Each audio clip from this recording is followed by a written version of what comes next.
Bonjour tout le monde, bienvenue dans cette nouvelle vidéo dans laquelle je vais jouer au livre-jeu Hades où demeurent les défunts. C'est un livre qui appartient à la série Forge Divine. Le concept, c'est que c'est un livre dont vous êtes le héros, comme certains d'entre vous ont peut-être joué durant leur enfance, donc avec des renvois à des chapitres. On va avancer de chapitre, enfin de chapitre, oui, de passage en passage. Et donc dans cette série, qui est éditée chez Alconost pour la version française, il va y avoir à terme 5 livres qui vont former un continent dont la carte se trouve ici. Et donc j'ai dit 5 livres pour 5 territoires de continents.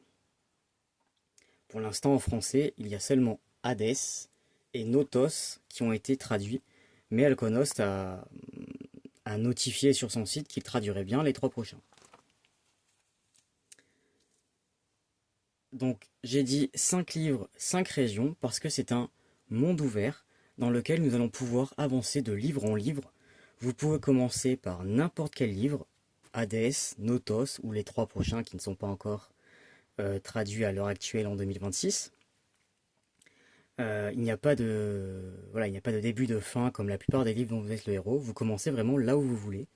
Et au cours de votre livre, vu que on va beaucoup explorer, il va peut-être avoir un passage qui va nous emmener au bord de la carte. Si en fait je me débrouille pour toujours avancer, avancer, avancer au bord, je vais arriver à un moment donné à la frontière avec Boré, et on va me dire de passer dans ce livre-là. Sauf qu'il n'est pas encore traduit, donc je ne vais pas pouvoir y aller.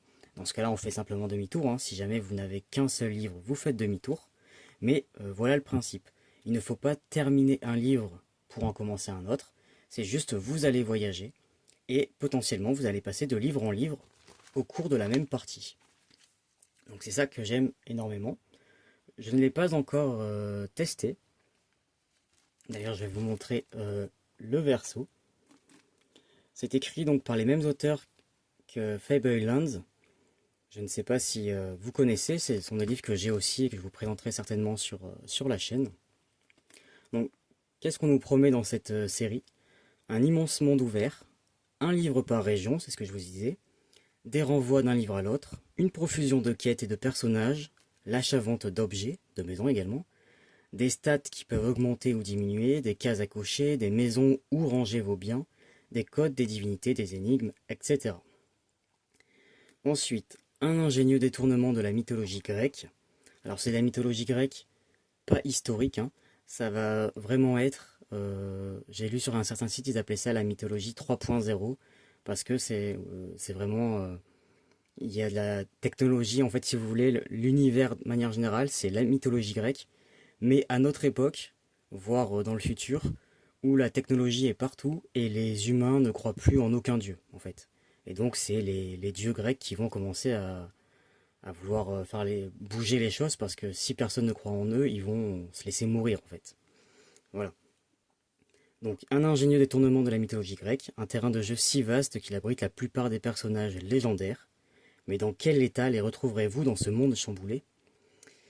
Ensuite, contrairement à Fablelands, il y a un arc narratif principal. Alors c'est un monde ouvert, donc on va vraiment pouvoir aller là où on veut, comme on veut, ne pas faire entre guillemets les quêtes principales, mais il y a quand même un semblant d'histoire qui va se profiler au fil des livres. Ça reste un bac à sable, hein, parce qu'on a un monde ouvert, où on peut faire ce qu'on veut. Mais il y a quand même une petite histoire derrière, ce qui n'était pas le cas dans la précédente série de livres. Donc un arc narratif principal, des compagnons, des cicatrices qui vont modifier les interactions sociales. Parfois une cicatrice ça peut faire peur, mais ça peut aussi montrer que vous êtes un valeureux guerrier par exemple, donc ça peut attirer. Il y a des dialogues nourris apparemment. Mourez d'audace ou de bévue, vous pourrez ressusciter pour conserver vos codes et votre histoire. Voilà, théoriquement il n'y a pas de mort définitive dans ce livre, ou c'est extrêmement rare. Donc vous allez créer un seul personnage au tout début et vous allez avoir pendant toute votre aventure aussi longtemps que vous voudrez jouer. En théorie, je n'ai pas encore joué donc je ne peux pas vous le certifier. C'était un reproche qu'on leur a fait pour la Fablelands, On leur disait que, enfin, c'était plutôt un livre à l'ancienne, hein, il a été écrit dans les années 95-96, donc c'est pas les premiers livres dont vous êtes les héros, mais ça n'a rien à voir avec les livres qui sortent aujourd'hui. Et du coup, les personnages mouraient facilement, ce qui n'est pas un problème pour moi. Mais ils ont eu beaucoup de critiques par rapport à ça, donc ils ont modifié ça dans leur nouvelle série. Et ensuite, voilà, ils nous disent, nouez vos sandales, attrapez une paire de dés, un crayon et une gobe, et devenez l'héroïne ou le héros de cette nouvelle saga. Voilà. Dans Hades, vous pourrez accomplir 3 des 12 travaux, découvrir de nouveaux sanctuaires, pénétrer dans la nécropole d'Hadès et le volcan de Thanatos, participer au jeu de pouvoir qui s'y trame, consulter Tirésias le devin, réveiller l'héroïne oubliée en rassemblant son armure, affronter les monstres polycéphales et hurle noir, aider des philosophes, naviguer sur les fleuves des enfers, explorer la tombe d'Icare, ou encore celle de Midas, qui transforme tout ce qu'il touche en or, même sa fille Zoé, et mener nombre d'autres quêtes. Voilà. Donc il va y avoir des quêtes dissimulées ici et là. Comme c'est un monde ouvert, potentiellement je vais marcher un moment sans avoir de quêtes qui vont me tomber dessus. Parce que c'est le jeu des mondes ouverts, hein. Si on ne va pas dans la bonne direction, entre guillemets, ben, on va avoir plein de petits événements qui vont nous arriver, mais pas de grandes quêtes. Voilà, je le précise. Donc moi j'ai décidé de commencer avec Hades. Mais encore une fois, vous commencez dans le livre que vous voulez. Je possède le deuxième, Notos, qui est beaucoup plus gros, hein. C'est un pavé de... Alors, il n'y a pas les pages, mais il y a plus de 1800, 1700. Il y a 1700 paragraphes, voilà, pour Notos. Là où dans Hades, nous sommes... On s'arrête à 832, voilà. Question de tarif, parce que c'est pas dans les premiers prix, hein, cette série-là. Forcément, vu l'épaisseur déjà, et le travail derrière. Donc celui-ci en neuf, il coûte 18,90. Et pour Notos, on est sur du 25, je crois. C'est ça, 24,90 €. Voilà.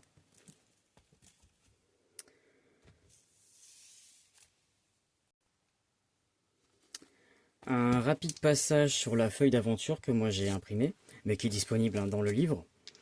Donc on va avoir notre nom, on va avoir apparemment une divinité qui va être dès le début de notre vie à nous protéger, entre guillemets. Ça, je ne la connais pas encore. Nous avons de l'argent ici, on peut en avoir en illimité, dans le sens où je veux dire on n'a pas à compter si c'est trop lourd dans nos poches, hein. Voilà. Je peux avoir 2 millions de pièces sur moi, on s'en fiche. On va avoir la possibilité d'avoir un compagnon, mais un seul à la fois. Donc si jamais ça arrive, on notera son nom ici. Et si on veut en changer quand on en rencontre un autre, on efface son nom, on met le nouveau, et voilà. On va pouvoir gagner de la gloire, des cicatrices.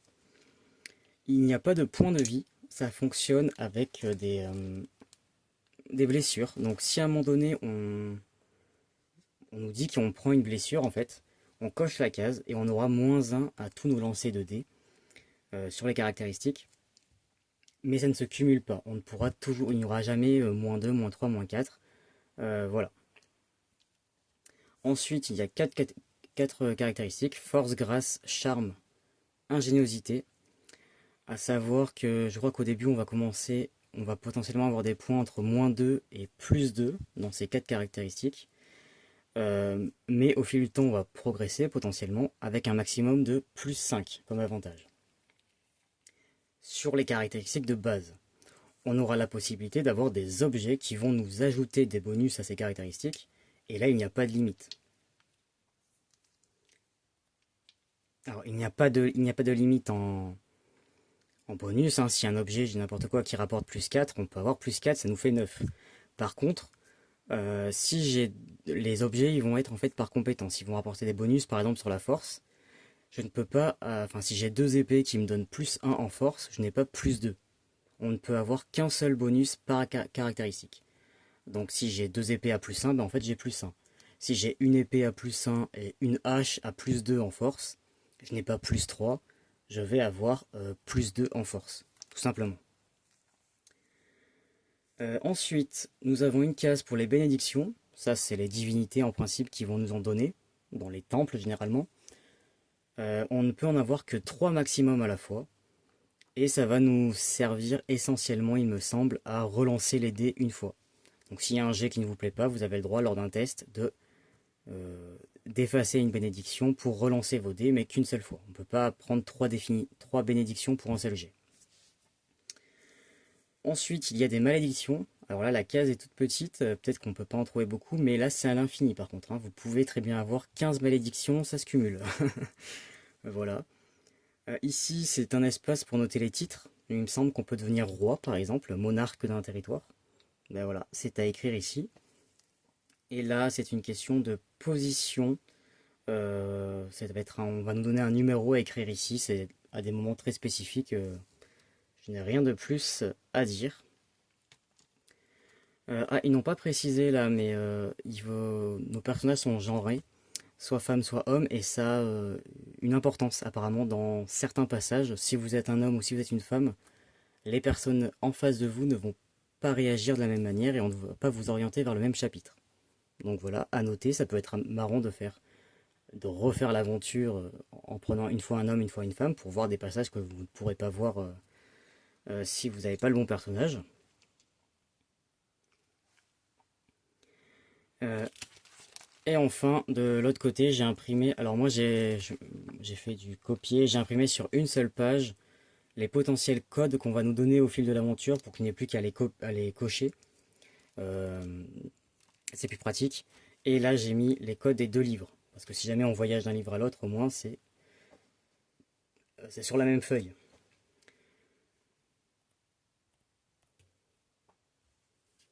Et dernière remarque, donc il n'y a pas de point de vie et il n'y a pas de niveau. Ce n'est pas un jeu où on gagne des niveaux au fil du temps. On va potentiellement améliorer nos caractéristiques, mais on ne monte pas en niveau. C'est la raison pour laquelle vous pouvez vraiment commencer par le tome que vous voulez. Dans certaines séries, la précédente série d'ailleurs, des mêmes auteurs, Fablelands, il y avait des niveaux et on conseillait de commencer par le tome 1, le tome 2, le tome 3. C'était pas obligé, mais on conseillait parce que c'était entre guillemets calculé pour la montée de niveau. Là, comme vous voyez, il n'y a pas de numéro. Ce n'est pas le tome 1, c'est juste Hades. Pareil pour Notos, justement parce qu'il n'y a pas de niveau. C'est censé être accessible à tout le monde, c'est juste que vous allez aller dans des endroits où on va vous dire pour faire cette épreuve, il vous faut le code néophyte. Si je n'ai pas le code néophyte, je ne peux pas le faire. Et autant pour trouver le code néophyte, il va falloir que je traverse toute la contrée et donc que je revienne dans très longtemps. Voilà. Ou alors on va nous demander un code qui est dans le tome, dans le cinquième tome, parce que regardez, ici les prochains, ils ont déjà leur nom en français, bien qu'ils ne soient pas encore publiés. Ils vont me faire mentir. Non, attendez. Voilà. Donc nous avons pour l'instant Hadès et Notos. Les prochains c'est Arcadie, le règne de la nature sauvage, Boré, les colonnes célestes, et Héphaïstopolis, l'atelier des dieux. Voilà, donc potentiellement, même dans Hadès, hein, on va me demander un code qui se trouve dans le livre Héphaïstopolis. Donc tant que je n'ai pas ce livre-là, je ne peux pas faire la quête qui durera à cet endroit-là. Ça ne veut pas dire que vous devez acheter tous les livres. Alors j'imagine que si, pour avoir l'histoire, il faut tous les livres. Hein. Mais vous pouvez très bien jouer avec un seul livre et vous faire déjà pas mal d'aventures parce que le temps que vous explorez tout ce qu'il y a là, c'est vraiment encore une fois un monde ouvert, hein, donc il y a toute une région. Vous n'allez pas être bloqué de partout parce que vous n'avez pas tous les livres, je vous rassure.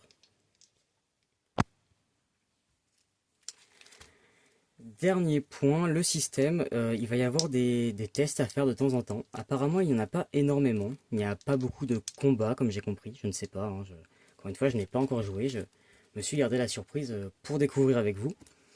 Mais quand on va nous demander un test sur la grâce, par exemple, eh bien, je vais tout simplement lancer 2 dés.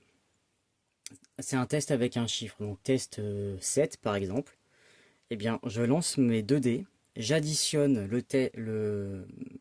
mes compétences que j'ai dans la grâce, le numéro qui aura écrit ici. Donc, ça sera soit plus 2 par exemple, soit moins 2, hein, ça peut me faire descendre. Donc, ce score, plus les dés, plus les éventuels bonus que j'ai en rapport avec la grâce, ça doit atteindre le score du test. Donc, j'ai dit 7 par exemple. Eh bien, il faut que le total fasse 7. Si ça fait 7 ou plus, Eh bien, c'est réussi. Si ça fait moins de 7, vous avez échoué. À savoir en revanche qu'un double 6, c'est forcément une réussite. Même si... alors je pense pas que ça, ouais, je pense pas que ça existe. Oh, peut-être, remarque. Mais si j'ai un test à 14 et que je fais 6, c'est-à-dire 12, double 6, je fais 12, et ben c'est une réussite. Un double 6 c'est forcément une réussite. À l'inverse, un double 1, c'est forcément un échec. Même si j'ai un plus 3, un plus 5, etc. Si je fais un double 1 au dé, c'est un échec. Voilà. Et ce n'est pas plus compliqué que ça au niveau des dés. Donc c'est très accessible. Je pense que j'ai expliqué le principal. Voilà. Je vous ai présenté ce jeu. Maintenant, pour ceux qui veulent, eh bien, je vais commencer une partie avec vous. Avec de la lumière, c'est mieux. J'essaye d'enlever le reflet. Je vais faire une partie avec vous. Et donc, si vous comptez acheter le jeu ou si vous allez y jouer, c'est du bac à sable, c'est du monde ouvert. Donc, il y a peu de chances que vous tombiez tout de suite sur les mêmes paragraphes que moi. Par contre, évidemment, hein, vu qu'il y a un arc narratif et que je vais lire pas mal, je vais lire les chapitres à chaque fois, hein, tous les textes qu'il y a. Si vous comptez y jouer, vous allez avoir un peu de surprises gâchées. Donc c'est à vos risques et périls, hein, si vous voulez rester pour regarder. C'est comme vous voulez, vous êtes les bienvenus. Voilà. Donc je n'ai pas rempli ma fiche de personnage, nous allons la faire ensemble. Et vous allez voir que c'est assez sympathique, parce qu'il n'y a pas de lancer de dés ou autre à faire, en tout cas pas dès le début. On a simplement le premier paragraphe, d'ailleurs on va faire autre chose avant mais je termine. Hop, on a le premier paragraphe. On a quelque chose à lire, ça va nous emmener sur des chapitres et en fait, on va en lire, sur des paragraphes, pardon. On va lire plusieurs paragraphes et au fur et à mesure, ça va nous donner les qui on est, qui est notre dieu, tout ça. On va le compléter au fur et à mesure. Mais avant toute chose, quand même, j'ai oublié, je vais lire cette introduction qui est bien faite, je trouve. On y va. Les anciens mythes se meurent. Nous, les dieux, allons disparaître. L'humanité nous délaisse au nom de ses machines, sa science meurtrière. Elle abandonne la magie pour ces mondes virtuels emplis de croyances modernes et de nouveaux monstres. Les mortels n'ont plus besoin de nous. Ils nous oublient. Les anciens mythes se meurent. Nous dormons.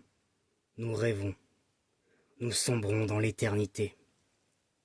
Mais moi, Héphaïstos, celui-là même qu'ils supplièrent autrefois de leur fournir leurs machines, leur science, leurs armes forgées de mains divines, refuse de disparaître dans la quiétude.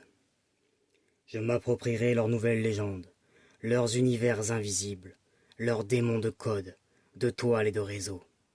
Je modèlerai un royaume au-delà des vulgaires ambitions terrestres de pauvres mortels.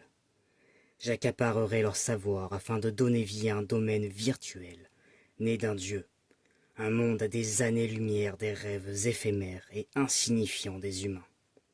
Moi, Héphaïstos, créerai un nouvel Olympe. Voilà, ça met un peu d'ambiance. Donc il y a la même introduction dans les deux livres, hein. Ensuite nous avons les cartes que moi j'ai imprimées en grand. Donc le continent entier ici et je vous montre la carte de la région d'Hadès. Voilà. Que j'ai mis également sous pochette pour pouvoir écrire dessus avec un feutre effaçable. Voilà, je vais vous lire ça aussi, hein, pour mettre un peu plus de contexte. Hadès régnait autrefois sur l'au-delà, mais il sommeille aujourd'hui dans sa tombe hors du temps, affaibli par des années d'oubli. Qu'adviendra-t-il de son fief, désormais? Qui rendra leur gloire à ces halls sépulcraux?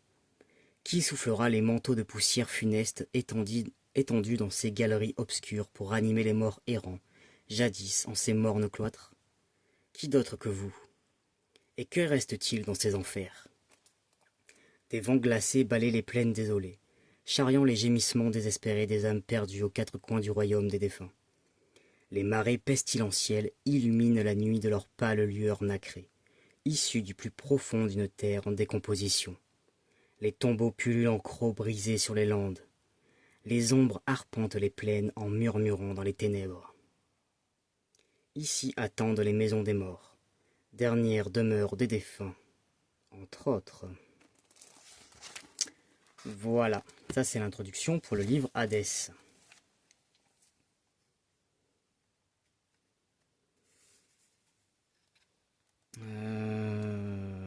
Voilà, je peux vous lire ça. Le Creuset est un monde tellement vaste et nous réserve tant de péripéties qu'il a requis la création de 5 livres. Chacun contiennent les chapitres dédiés à l'exploration d'une des 5 régions, l'Arcadie, les Borées, le Notos, l'Hadès et Héphaïstopolis. Votre périple commence dans le tome que vous tenez entre vos mains. Il inclut tout le nécessaire pour vous immerger dans de nombreuses aventures au sein d'un territoire déjà très étendu. Vos envies de voyage, certaines quêtes ou tout simplement votre curiosité vous pousseront peut-être à la frontière d'une région voisine. Là, un chapitre vous donnera rendez-vous dans le livre correspondant. Libre à vous d'acquérir ce tome ou de revenir sur vos pas. Si vous choisissez de changer de région, vous devrez recopier le contenu de votre feuille d'aventure dans le nouveau livre, à moins d'utiliser un support à part. Copie manuscrite, copie imprimée, etc. bien sûr. Bon, et après là, ils vous disent toutes les règles que je vous ai expliquées rapidement tout à l'heure, donc on n'a pas besoin. Et enfin, nous allons pouvoir commencer eh bien, la partie. Donc voilà, vous vous revoyez enfant, debout sur le sol de terre battue de chez vos parents, où de nombreux oncles et tantes vous apportent des présents. Donc voilà nos oncles et tantes. Donc nous sommes enfants pour l'instant.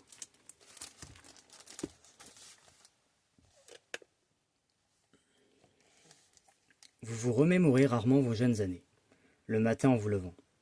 Vous vivez dans un monde bien cruel, où la ligne entre les vifs et les morts se veut bien fine. Aussi l'heure n'est jamais à la rêverie. Cependant, quand vous dormez et laissez votre âme se détacher de votre corps, le temps devient un fleuve à double courant. Parfois, vous vous revoyez enfant, debout sur le sol de terre battue de chez vos parents, où de nombreux oncles et tantes vous apportent des présents à l'occasion de votre anniversaire. Vous fixez un homme défiguré par une cicatrice, en travers de son œil droit. Sphère laiteuse et aveugle. Il tend une main au doigt jadis tranché lors d'un duel à l'épée. Nicomaque, votre oncle. Non, Bouchou, viens chez moi, vous hèle votre tante Terpe depuis l'autre bout de la salle en entonnant une chansonnette qui vous fait éclater de joie. Votre oncle Sophos vous fait un cadeau. Regarde ces dessins de contrées lointaines, se réjouit-il en montrant un livre aux images si flamboyantes qu'elles semblent s'animer. Lorsque tu seras plus grand, tu liras ces récits et voyageras, grâce à ton imagination. Sur le seuil attend tante Érémia. Elle ne se joint jamais à la masse près de l'âtre, toujours prête à prendre son envol. L'imagination, c'est bien beau, mais l'idéal reste de découvrir ces merveilles en personne. On croirait presque que tout cela est déjà arrivé. Les 4 veulent vous parler. Mais lequel rejoindrez-vous? Voilà, nous avons notre premier choix qui va nous aider à faire notre fiche d'aventure. Donc soit on rejoint le terrifiant oncle Nicomaque, celui qui est aveugle et qui a les doigts un peu blessés comme j'ai compris. On a la gentille tante Terpe là, l'oncle astucieux Sophos qui veut qu'on voyage en lisant des livres, l'idée me plaît bien. Et nous avons la tante voyageuse Érémia. Alors voilà, on prend vraiment ce qu'on veut. Et moi, l'oncle Sophos, il m'attire bien. La voyageuse, évidemment, aussi. J'imagine que ça a un lien avec nos compétences. Force, grâce, charme ou ingéniosité. J'imagine que lui, c'est l'ingéniosité. Potentiellement la force pour lui. Grâce et charme. Alors la grâce, c'est tout ce qui est agilité, je crois. Hein, c'est pas noté ici, mais ce qu'ils appellent grâce, voilà, c'est agilité, vitesse, vivacité. Donc je pense que c'est la voyageuse. Et charme, c'est capacité à comprendre les autres. Alors je fais de la méta comme on dit là. Hein. Mais de base, l'oncle astucieux Sophos m'attire, même si le fait d'être ingénieux, c'est pas forcément ce que j'aurais choisi. Mais lui m'attire bien, donc je vais aller voir l'oncle Sophos. Donc, aller en 667, voilà. N'hésitez pas à me dire, hein, vous, si des fois il y a des choix que vous n'auriez pas du tout fait ça. 667. Hop. Ici. Vous lui prenez le livre des mains pour le parcourir, vous sentant tel un astronome qui découvrirait une planète. Tandis que votre oncle croise votre regard intense, son visage grave, souvent fermé, se fend d'un large sourire. Oui, c'est bien. Elle est la déesse de la vraie beauté, celle qui naît quand on comprend ce qui se voit avec l'esprit, et non avec les yeux. Ah, notez dans la case divinité de votre feuille d'aventure que vous vénérez Athéna. Ah d'accord, c'était pour les dieux alors. Avant d'aller en 769.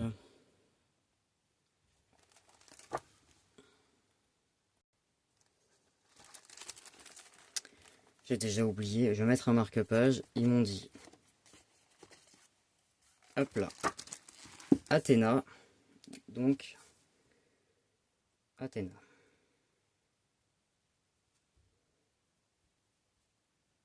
Voilà. J'ai pas le choix, apparemment. C'est elle que le personnage vénère. Alors moi, on va mettre. Hop. Je vais pas m'embêter. Hippolyte. C'est un prénom qui passe bien en plus. Hein. Pour l'époque, je veux dire. Enfin, je suis pas sûr qu'il y ait des Hippolytes à cette époque-là, mais en tout cas, ça fait pas trop tâche. Donc, ils m'ont dit d'aller en 769. Ok.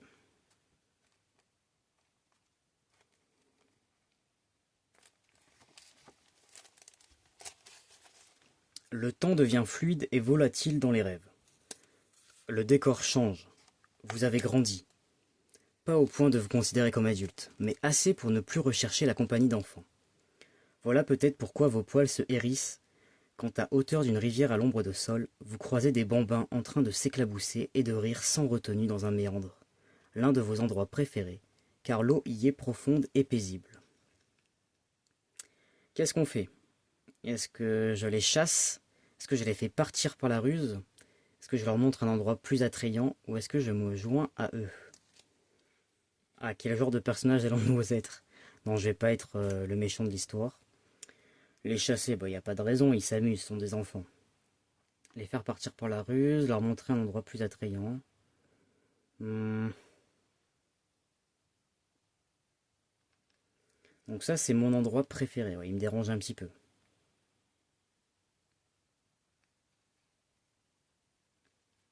Oh, je vais me joindre à eux. Je pense que... Ouais, on va aller s'amuser avec eux. Donc, on va en 495. 495.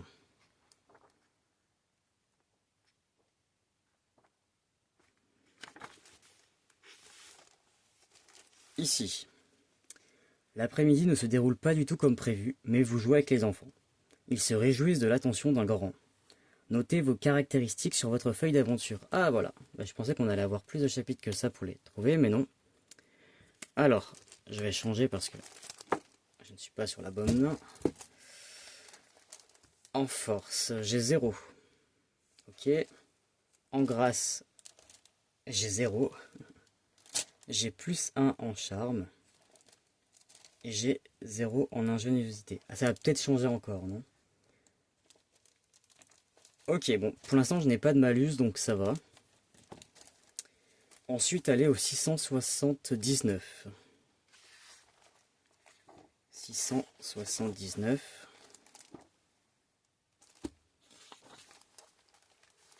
Ici, vous rentrez chez vous.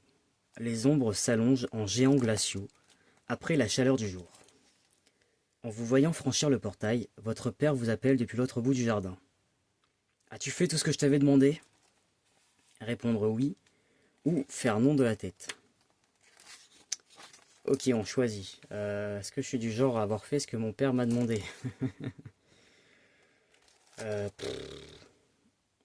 Répondre oui, faire non de la tête. Allez, Hmm, je vais dire oui. 618. Je suis un bon garçon. Je sais pas ce qu'il m'a demandé de faire, mais s'il m'a demandé de tuer quelqu'un, on est mal. 618. Ah mince. Bien essayé. S'amuse-t-il avant de s'en retourner à sa bûche. Mais je crois plutôt que tu es allé nager. Ah mince, c'est vrai, en plus je lui mens. Euh, comment a-t-il deviné? Vos cheveux trempés, bien sûr. Bah oui. Ah ouais, donc je suis pas très malin, effectivement. Inscrivez -1 pour votre score d'ingéniosité sur votre feuille d'aventure. Donc c'est bien ce qui me semblait, pardon. Ça va modifier, j'aurais pas dû mettre 0. C'était trop beau pour être vrai. Ah, j'ai pas capté que oui, je suis allé jouer en fait, donc forcément. Ok. Et il faut que j'aille au 459.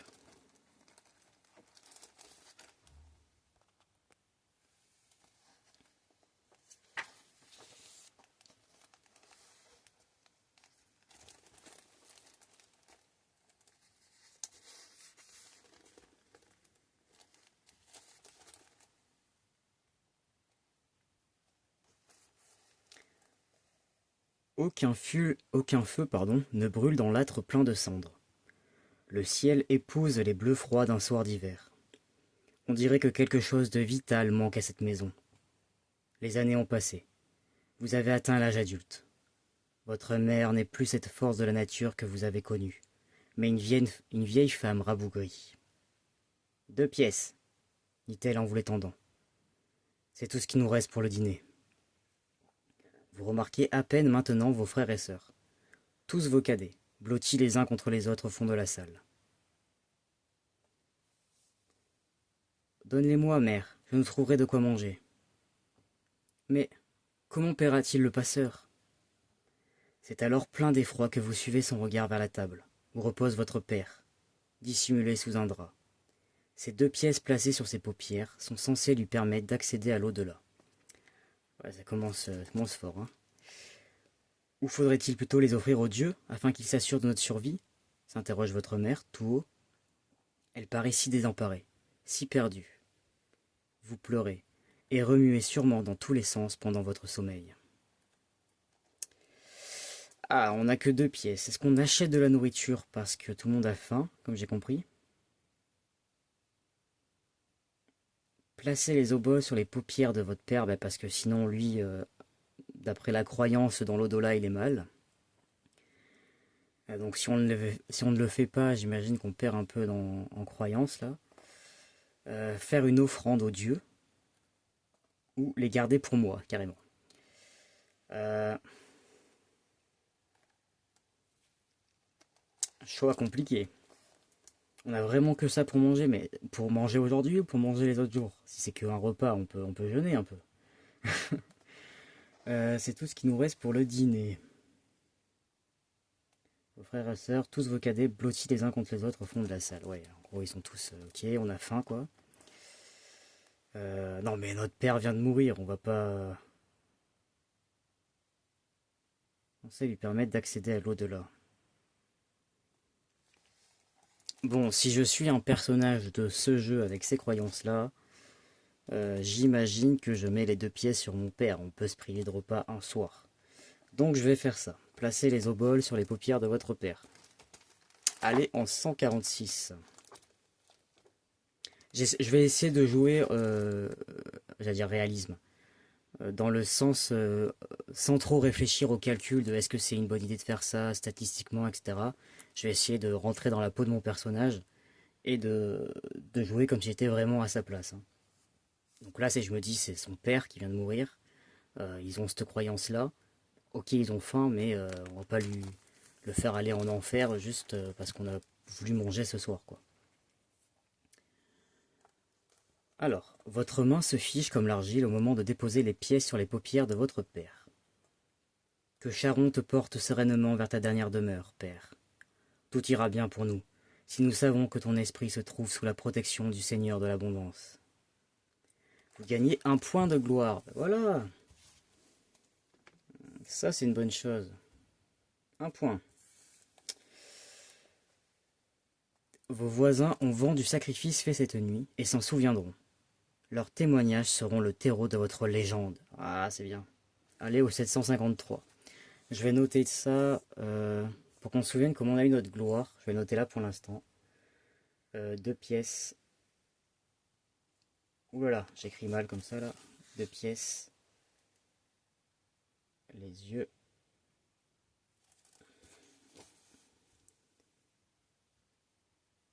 Du père. Je comprendrai ce que ça veut dire.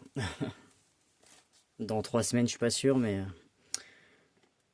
pour aujourd'hui, je m'en souviendrai. Ok. Bon, un point de gloire, c'est pas mal. J'ai oublié où est-ce que j'étais en train de lire, par contre. Ici. Je ne sais pas si vous voyez les textes, hein, mais je les lis. Allez au 753. Hop, on voyage à nouveau. D'ailleurs, mon marque-page, il est là. 753, pardon. On est toujours dans la création de personnages, hein. 753. Mais moi, j'aime bien. Ce principe-là, j'aime beaucoup. Le rêve éclate. S'estompe-t-elle la fumée sous des bourrasques? Tout ce que vous avez vu appartient au passé. Ou peut-être à votre perception du passé. Vous venez de déterminer vos attributs de base et avez peut-être obtenu plus. Oui, un de gloire. Il est l'heure de descendre aux enfers. Ah, donc je vais garder 0 en force et 0 en grâce, donc. Ok, j'ai 1 en charme et moins 1 en ingéniosité, c'est pas du tout à ça que je m'attendais, mais pourquoi pas. Si les aboiements des chiens vous ont réveillé, allez au 418. Si c'est le bruit des vagues, allez au 396. Ah, il me laisse choisir, j'aime pas ça. Ok, est-ce que je suis réveillé par le... J'ai envie de le lancer au dé, ça. Est-ce que... Ouais, je vais le lancer au dé. Ça, je pars du principe que c'est pas à moi de décider ça. Je ne sais pas ce qui m'a réveillé. Donc, de 1 à 3, ce sont les aboiements des chiens. De 4 à 6, c'est le bruit des vagues qui m'a réveillé. 4, donc c'est le bruit des vagues. Oula, je vais me retrouver au bord de l'eau. Dans les enfers, je sais pas si c'est bon signe. Aller au 396, d'accord. 396.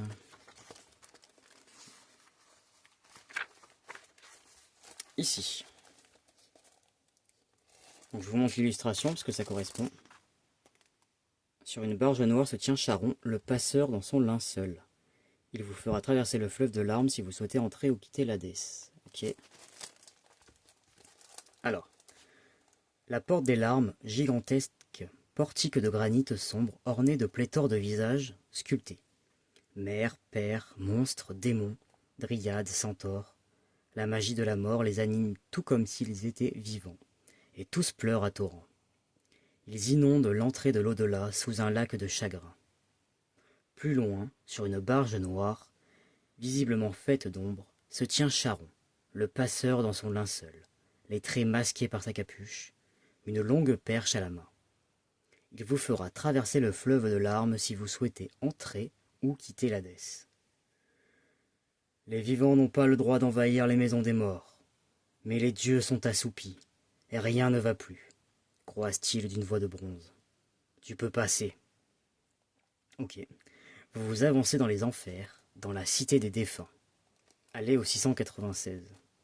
Donc voilà, là typiquement, normalement on n'est pas censé passer, mais vu que les morts, les dieux ne réagissent plus, bah voilà. Nous pouvons passer. Donc 696.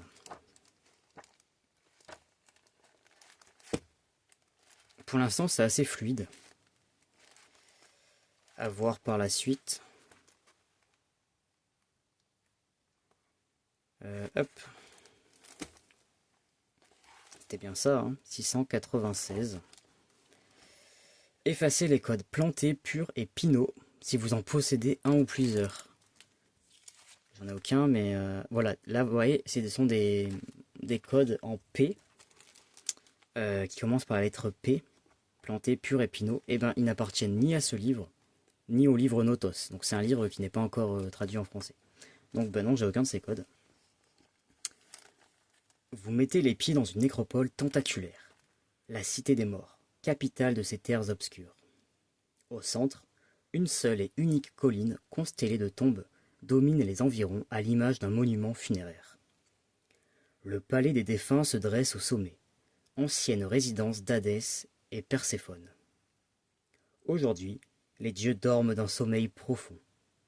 Tout autour de la butte, des sortes de complexes de tombeaux et bâtisses s'étendent telle une banlieue banale.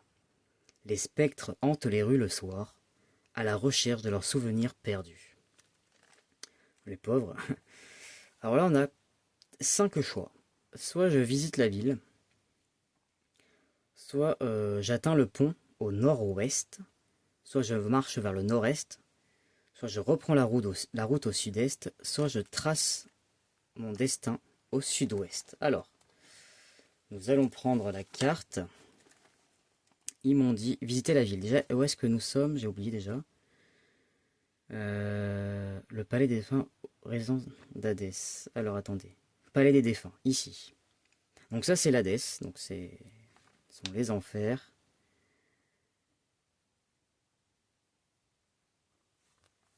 Alors vous voyez la carte, oui.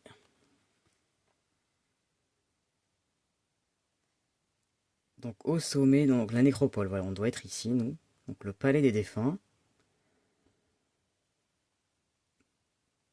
Tout autour de la butte, des sortes de complexes de tombeaux et bâtisses s'étendent telle une banlieue banale. Ok, donc ok, tout ça là.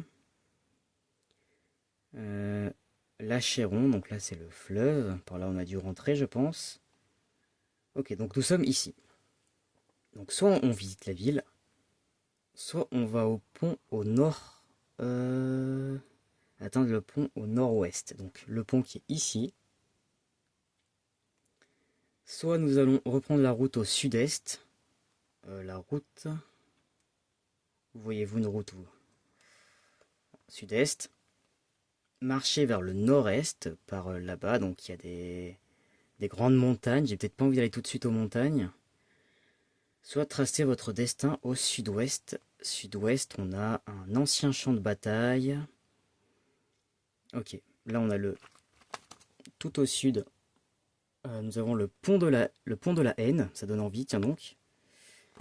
Plus bas, je vais mettre un marque-page. Plus bas, il y a la voie sacrée, le delta mélanien, ça c'est l'eau. Ok, donc l'ancien champ de bataille que je vous disais. La porte d'ivoire. Donc, en fait, dans ce genre de jeu à monde ouvert, il faut vous aider des cartes. On va beaucoup voyager. Et pour essayer de trouver, entre guillemets, des quêtes, en tout cas des missions à faire, l'astuce, c'est de se déplacer, évidemment, vers des endroits qui sont présents sur la carte. Il y a de très fortes chances qu'ici, on me donne quelque chose à faire.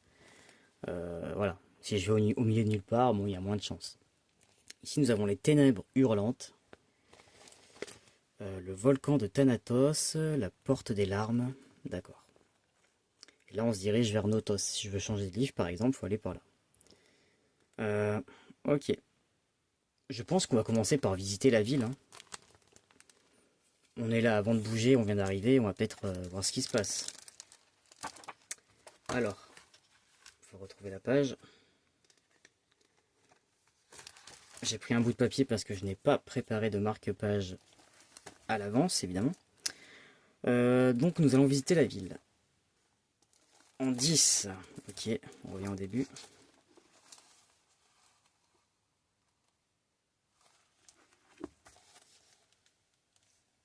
La cité se divise en plus ou moins 4 zones. Le palais, au sommet de la colline, presque désert. L'Élysée, où résident les morts les plus illustres. Le pré de l'Asphodèle, où vivent les âmes de ceux qui n'ont acquis aucune gloire, ou ne se montraient simplement pas dignes des Champs-Élysées. Les champs des pleurs, réservés à ceux incapables de se détacher de leur vie tragique, condamnés à la peine, la tristesse, ou à errer le cœur brisé par des amours esselés. Quant aux fosses du Tartare, où finissent ceux ayant offensé les dieux, elles se trouvent ailleurs.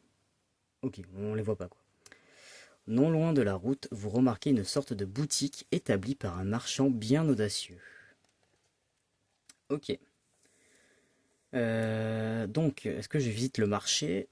Je peux oser, je peux vous oser sur les Champs-Élysées. Ça va me faire rire à chaque fois, hein, désolé. Je peux explorer le pré de l'Asphodèle, aller voir le champ des pleurs, entrer dans le palais des défunts ou quitter la cité. Bon, on va pas quitter tout de suite. Un marché, les Champs-Élysées, le pré. Alors attendez, le pré c'était quoi? Le champ des pleurs, réservé à ceux-là. Donc eux ils pleurent tous, d'accord.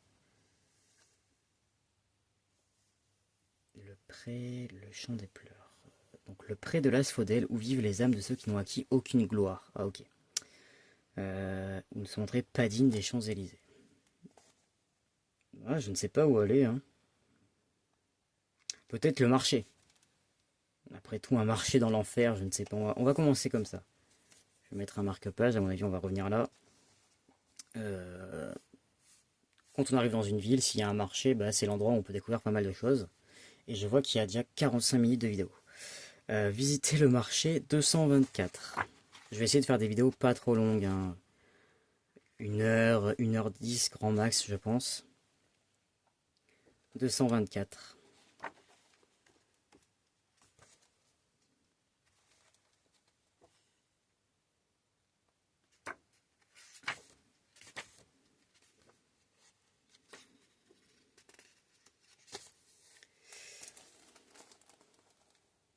Un vrai client vivant, s'écrie une âme enveloppée de fumée blanche en ouvrant les bras vers ses présentoirs. Bienvenue chez Mornoprix, où même les prix trépassent. Ce que tu cherches, je l'ai. Je m'appelle... j'ai oublié. Mais marchant un jour, marchant toujours, comme on dit. Voici la liste des articles disponibles à l'achat et la vente. Ah, bah alors moi j'ai pas de pièces, alors donc... nous avons du poisson frais, du gâteau au miel. Ah, on peut acheter ou vendre. On peut acheter du poisson frais, des gemmes de lave, des larmes de phénix pour 100 pires, un cœur flétri pour 80 pires, intéressant, une statuette d'Arès pour 75 pires. Pire, c'est je l'ai pas dit, hein, les pires, c'est la monnaie hein, du jeu. On peut acheter du ragoût de strige pour 25 pires, du vinaigre de l'Hadès pour 20 pires, des saucisses de Vénaison pour 15 pires. Et on peut vendre du poisson, on peut vendre du gâteau au miel, du miel de l'Hadès. Oula, le miel de l'Hadès, ça coûte très cher ici, hein, 250 si on le vend. On peut vendre du vin de grenade, un arc recourbé ou du sang de belette. Alors ça serait intéressant à noter. Parce que vous aurez terminé vos emplettes à l'Éodis. Bon alors moi je peux malheureusement rien acheter. Mais ça, il va falloir que je le note pour savoir qu'ici on peut acheter et vendre tout ça. Bon, je vais pas le faire tout de suite, je vais juste mettre... Ah, d'ailleurs, je mets les notes en haut, mais j'ai un emplacement exprès pour mettre des notes. Je vais mettre juste le numéro du paragraphe.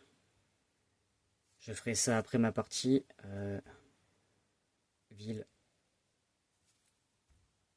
Hadès. Et je me ferai des fiches pour me souvenir des différents prix. Hop là. Bon, et bien puisque je ne peux rien acheter, je retourne en 10, là où j'avais mis mon marque-page. Bon, le marché nous a pas appris grand chose à part qu'il y a un marchand qui a été apparemment très content de nous voir. Les Champs-Élysées, où résident les morts les plus illustres. Ça, c'est attirant quand même. Je pense qu'on va aller aux Champs-Élysées. Même si la manière dont ils le disent, on a l'impression que c'est pas une bonne idée d'y aller, mais forcément, on se dit là, il y a les morts célèbres, ça attire. Donc je vais aller en 89.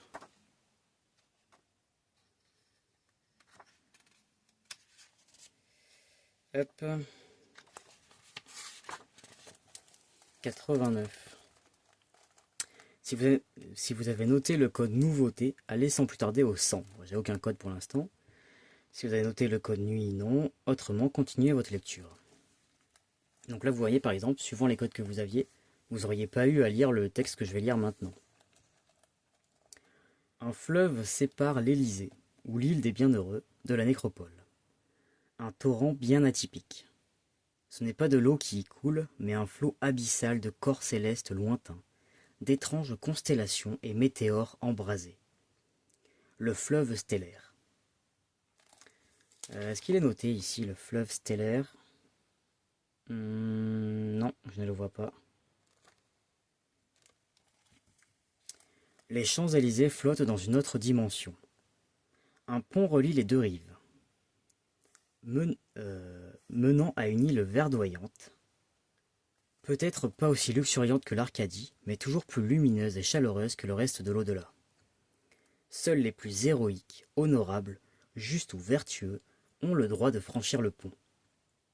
Et probablement les vivants, comme aucun d'entre eux n'est censé fouler le sol de l'Hadès. Oui, je rappelle qu'on n'est pas censé être là. Parce que nous, on est bien vivants, en tout cas, en théorie. Le pont, sculpté dans de l'ébène, bien lisse et matelassé de peupliers blancs en motifs complexes, suffit à vous éblouir par sa beauté. Mais plus vous approchez, et plus quelque chose vous trouble. Une barricade de boucliers et javelots dressés en bloc laxés. Il manque une petite virgule, je pense. Des spectres vêtus d'armure troyenne montent la garde. Une troupe d'anciens soldats, des vétérans bien armés, apparemment. Je suis le capitaine de ce point de contrôle, et tu n'es pas autorisé à franchir le fleuve, crie l'un d'eux. Les Champs-Élysées se trouvent désormais sous le règne du roi Agamemnon, et lui seul décide de qui circule en ces lieux. Ces ombres-là semblent plus consistantes que les autres et parlent également d'une voix moins creuse.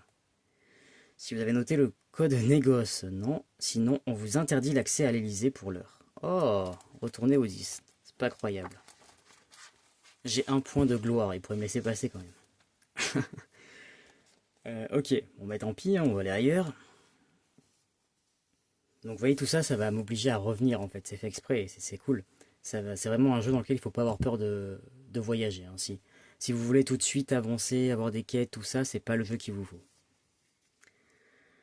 Alors les prés, ceux qui pleurent, entrer dans... Les prés, j'ai encore oublié ce que c'était.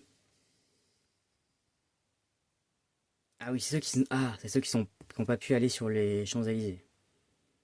Bon, je vais le faire dans l'ordre. Peut-être que eux, on me laissera rentrer là-bas. Donc je vais aller explorer le pré de l'Asphodèle. Au numéro 75. Hop. Je l'ai pas dit, hein, mais les illustrations sont en noir et blanc, vous l'avez vu. Ok. Si vous jouissez du titre champion de l'arène, allez au 505. Sinon, continuez votre lecture. Alors, le pré, là non plus, en fait, il n'y a rien qui est écrit. Hein. Le flégéton, non. En fait, c'est pas écrit sur la carte, c'est dommage. Ok. Il faudrait que je me fasse une carte. C'est pas bête. Le pré de l'Asphodèle abrite les ombres des gens ordinaires, ceux qui ne trônent ni parmi les héros, ni parmi les monstres. Et les lieux portent bien leur nom au vu de toutes les prairies d'Asphodèle à perte de vue. Néanmoins, ces fleurs restent engeance de l'au-delà. Une nature pâle, terne, fantomatique. Le ciel gris forme un aplat uniforme sur les terres sans relief. Il ne pleut jamais, le soleil ne brille jamais. Un endroit sans couleur, sans nuance, sans passion, perdu dans la grisaille éternelle. Les maisons des morts constellent les plaines, pour la plupart de petits cabanons blêmes et usés, pratiques et robustes. Au cours de vos errances, vous remarquez plusieurs lieux atypiques. Si vous avez noté le code Natron, allez au 171 sur le champ. Sinon, vous pouvez visiter la demeure de Tirésias, le devin, approcher un étal non loin, aller voir un petit atelier, accoster un barbier, d'accord, ou quitter les prés. Les devins, c'est pas trop mon truc. Approcher un étal. Bah allez, hein, sur mon chemin, je vais aller voir un étal. Allez au 570. Je vais mettre le marque-page là. 570. Ici. Ah, alors voilà. Il va y avoir par moments des cases à cocher. Parce que là, comme vous voyez, ici, il y a 3 cases qui veut dire que si je coche une fois quand je viens, 2 fois. Et des fois, on va nous dire si vous avez coché la case 2 fois, eh bien, au lieu de lire ça, je vais aller ailleurs pour qu'il se passe un autre événement. Si je reviens une 3e fois, potentiellement, il va se passer encore autre chose. Non, là il faut cocher les trois, voilà. Si vous avez déjà coché les trois cases, allez immédiatement en 261. Ça aussi, ça permet de renouveler et pour pas que vous lisiez sans cesse les mêmes chapitres à certains endroits clés. Donc moi je suis ici avec une case à cocher. Malheureusement, euh, dans les feuilles que j'ai imprimées sur le site de l'éditeur Alconost, ils n'ont fait aucune fiche qui note tous les numéros de page, enfin tous les numéros de chapitres, de paragraphes, où il y a des cases. Dans la série Fablelands, il l'avait fait, ce qui faisait qu'on n'avait pas à écrire sur le livre, parce que quand vous recommencez votre partie, je vous dis pas s'il faut que vous fassiez page par page pour tout gommer, ben bon courage. Donc ils l'ont pas fait, je pense que je vais devoir m'amuser à tout vérifier et à les noter un par un sur une feuille. Donc pour l'instant, je vais simplement noter dans mes notes, ici, que le numéro 570, on l'a coché. Voilà. Et je ferai ça au propre plus tard. Donc si vous avez déjà coché la case, ce n'est pas le cas. Enfin, je viens de la cocher, donc ça ne compte pas. Sinon, cochez-la et continuez votre lecture. Alors, quelqu'un a monté un étal au bord d'un chemin sur le pré de l'Asphodèle. Du moins, on dirait un étal. Il ne présente absolument rien à la vente. Un spectre affublé d'un tablier blanc pâle et d'un chapeau gris tient le comptoir. Qui es-tu ? Qui es-tu ? L'interrogez-vous. Et à quoi joues-tu ? Je m'appelle Persée, répond gaiement le fantôme d'une voix d'outre-tombe. Persée ? Vous étonnez-vous, incrédule ? Le fils de Zeus ? Celui qui a vaincu Méduse ? Non, non, pas celui-là, bien sûr. Même si j'étais moi aussi célèbre à ma façon. Tiens donc, mais dans quel domaine ? Avec un nom comme le tien, tu devrais être athlète ou guerrier, qui sait ? Ah bah je le tutoie apparemment. On vient de se rencontrer, ce n'est pas grave. Non, pas vraiment. En fait, je faisais des gâteaux. Au miel, j'étais le meilleur boulanger de la Béotie. Et tu as monté ta pâtisserie ici, en Hadès ?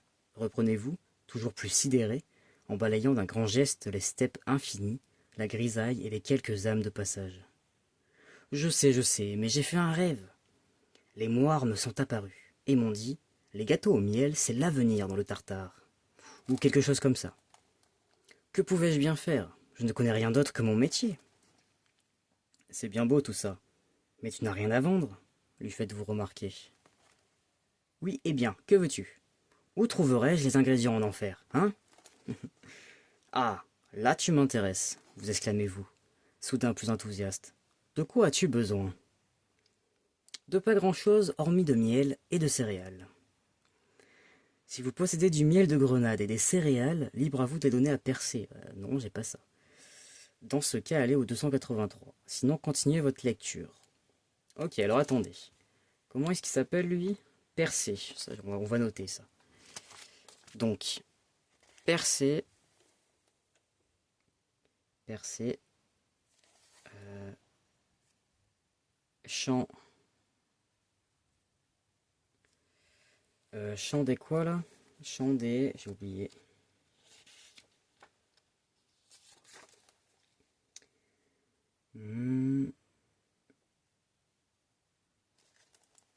Près de l'Asphodèle. Proche dans les champs. Donc c'était Chant des pleurs, c'était autre chose. Près de l'Asphodèle. Alors Persée.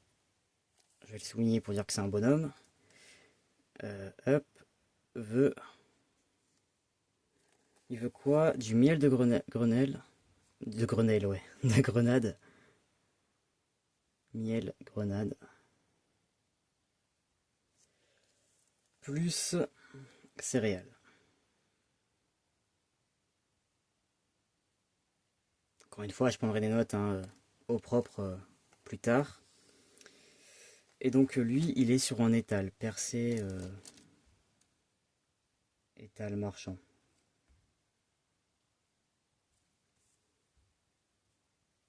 C'est compliqué d'écrire sans tenir la feuille. Hop, voilà.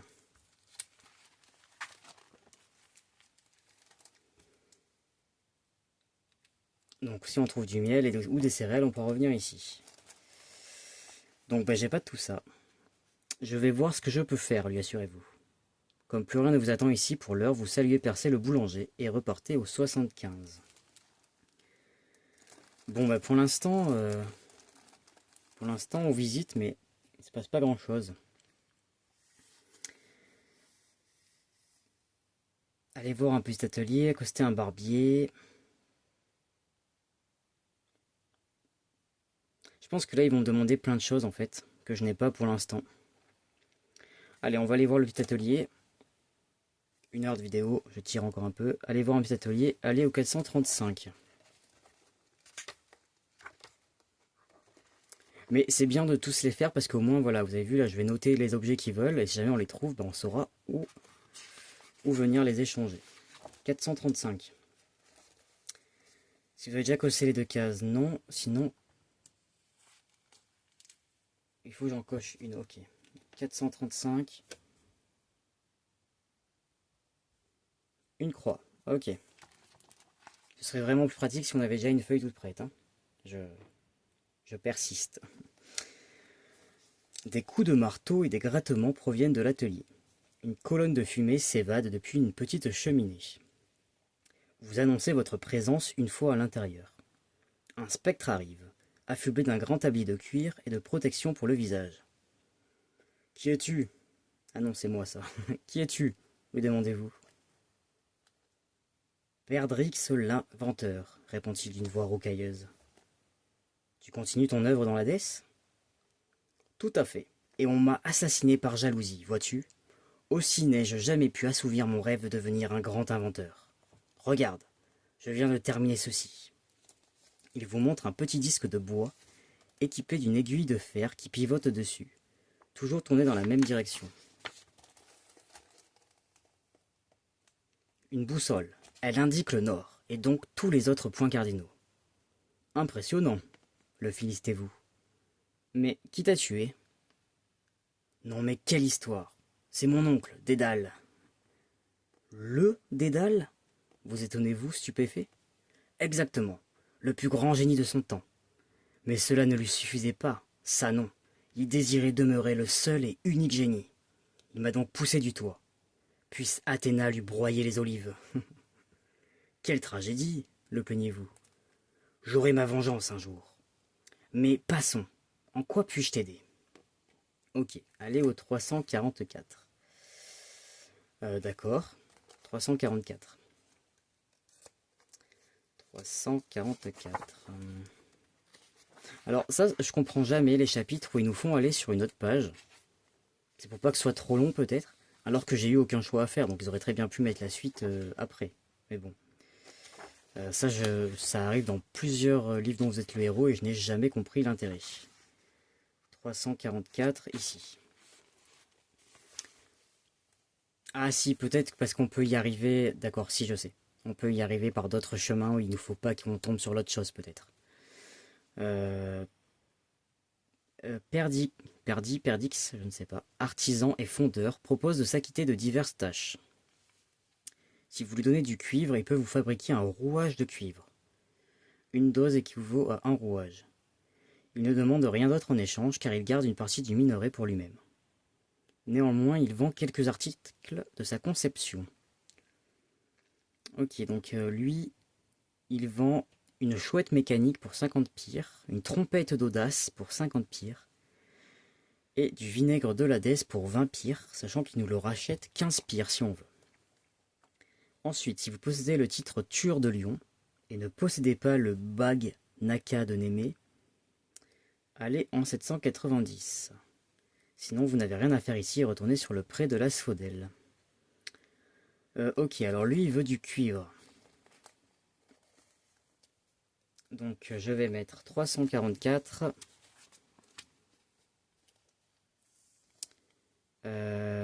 Hop. Non, 344, non. Je vais mettre pareil, près de l'Asphodèle. J'ai pas bien droit. Attendez. Hop, reviens là, toi. Hop, hop, hop. Perdix.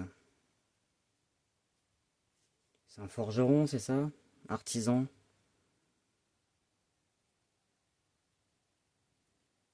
Artisan fondeur. Hop. Ça veut dire que c'est au même endroit. Il veut...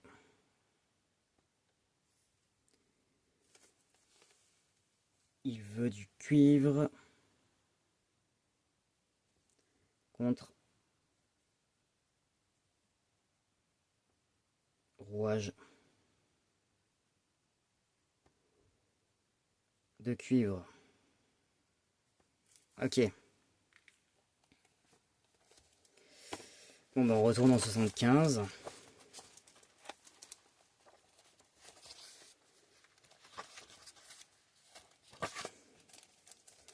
Et avant de vous quitter, je vais aller accoster le barbier. Et après ce sera tout pour cette première vidéo qui c'est une petite introduction. Un premier début de partie. Alors, accoster un barbier, allez au 108. Si vous avez noté le code blablabla, ok. On va voir un barbier en enfer dans l'Hadès. Vous approchez une échoppe visiblement tenue par un barbier antique. Ici, dans l'Hadès, oui oui. Un fantôme à l'attirail du parfait coiffeur paraît dans une chaise longue, visiblement blasé. En vous voyant, il marmonne, presque pour lui seul. Bienvenue, cher client, je me nomme Davidès. Mais alors, il vous regarde un peu mieux, et il se met à rayonner de joie. Tu es vivant? De vrais cheveux, de vrais ongles, et tout. Je t'en conjure, laisse-moi m'occuper de toi, s'exclame-t-il en vous prenant la main. Mais, ces ongles, qu'est-ce que c'est que ce travail? Serait-ce du sang? On s'en fiche, je vais t'arranger ça. Fais-moi confiance. Si vous avez noté le code passion, allez immédiatement au 457. Autrement, continuez votre lecture. Si vous acceptez une petite coupe, allez au 682. Sinon, vous refusez poliment et allez au 75. Ok. Est-ce qu'on se laisse coiffer les cheveux par un fantôme?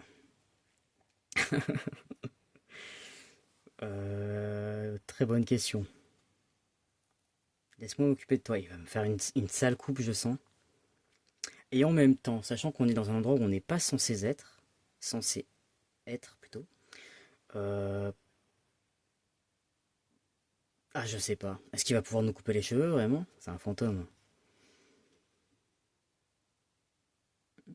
Allez, on sait jamais, je vais peut-être avoir la classe intersidérale dans tout l'Hadès. Allez, avant, on va se quitter avec une petite coupe de cheveux. Je vais aller au 682. Par contre, j'ai rien pour payer, hein, mon bon ami. 682. 682. Apparemment, vu comment il est content, il va pas me faire payer. Vous prenez place. Davidès entame la conversation. Et donc, quel est ton métier? Vous demande-t-il. Alors, c'est compliqué, en réalité. Étant donné qu'on ne peut pas vraiment parler de situation stable. Disons que je suis dans l'aventure, l'héroïsme, ces choses-là. Et en quoi cela consiste-t-il? S'enquille-t-il simplement pour papoter en s'occupant de vos ongles? C'est bien un coiffeur, ça. Ah, il s'occupe de mes ongles en plus, ok. Vous clignez des yeux, surpris de ne pas trop savoir comment lui répondre. En une boucherie, faites-vous dans votre barbe, après quelques secondes. Je mène beaucoup de combats. Après quelques semaines, j'ai dit? Quelques secondes. Je mène beaucoup de combats. Ah, cela explique le sang, les coupures et les cicatrices. Voilà. Et n'oublions pas les énigmes. Tout un tas d'énigmes rasoirs. En somme, on peut te comparer à ces gars-là, tu sais. Héraclès, Jason ou Ulysse. J'imagine, oui. Assurez-vous, laissant la discussion suivre son cours. Il vous refait une beauté en un rien de temps. Vous observez votre reflet dans le miroir de bronze poli. Ah, je vais gagner, ah c'est cool. Votre reflet dans le miroir de bronze poli suspendu devant vous et dans le plus petit que Davidès tient à hauteur de votre nuque. Inscrivez belle coupe, charme plus 1 dans la case note de votre feuille d'aventure. Excellent. Ah, je vous avais dit que j'allais avoir la classe. Alors, dans la case note, ah, c'est pas une possession, bah oui. La case note c'est ça, moi j'ai mis info mais c'est note. qui ne va pas être pratique. On va mettre ça ici.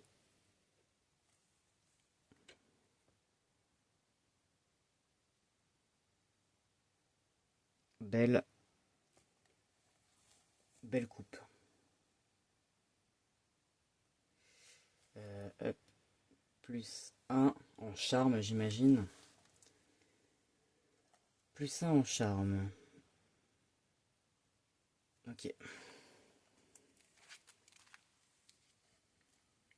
J'avais déjà plus 1, j'ai plus 2 maintenant. Je vais être tout beau.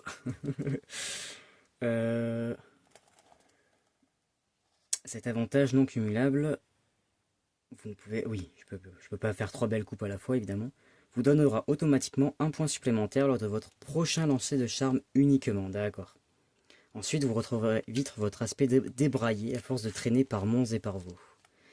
Il faut que je mette une fois. Plus un charme. Une seule fois. Voilà. Vous remerciez Davides, puis vous reprenez la route au 75. Eh bien, nous allons nous laisser sur cette magnifique coupe de cheveux. Ses ongles tout refaits, tout limés. Prêts pour aller les salir à nouveau dans un combat. Parce que là, on a fait... Ah, on n'a pas fait le devin, mais j'ai pas envie, on ira peut-être faire un tour la prochaine fois. Sinon, nous avons tout fait et nous allons quitter les prés pour revenir près du palais des défunts, dans la ville. Mais comme je le disais, je vais m'arrêter là pour cette première vidéo. C'est pour vous donner un petit aperçu. Et je mettrai la suite, bien évidemment, dans une semaine, si vous regardez la vidéo lorsqu'elle sort. Sinon, je ferai une playlist où toutes les vidéos seront à la suite. Voilà, n'hésitez pas à donner votre avis si ça vous plaît comme jeu. Si vous connaissez les livres dont vous êtes les héros, je pense que oui. Mais si vous en avez, si vous en faites encore. Celui-ci, je ne l'ai pas dit, hein, mais cette série est récente. En anglais, elle a été publiée en 2021. Voilà. Pour le premier livre, ou quasiment tous, hein, 2021, 2022, je crois qu'ils ont quasiment tout publié. Et en 2023 est sortie la traduction française. Voilà. Donc à l'heure actuelle, nous n'en avons que 2, mais à terme, nous aurons les 5 tomes. Voilà, c'était Hadès, où demeurent les défunts. Un bon petit début d'aventure. Alors, vous avez vu, hein, il n'y a pas de combat, on n'a pas fait de lancer de G pour l'instant, de dés. Mais c'est le début, hein, on est en train de mettre les pieds pour la première fois dans l'Hadès. Ça va tout doucement s'accélérer, j'imagine, ou pas. Encore une fois, c'est de la contemplation, c'est un monde ouvert, donc on va beaucoup voyager, on va beaucoup marcher, et ça va pas être des quêtes trépidantes à tout bout de champ. Voilà. Ce sera tout pour aujourd'hui. Je vous souhaite une bonne matinée, une bonne journée, une bonne soirée, une bonne nuit comme d'habitude. Et à bientôt. Salut!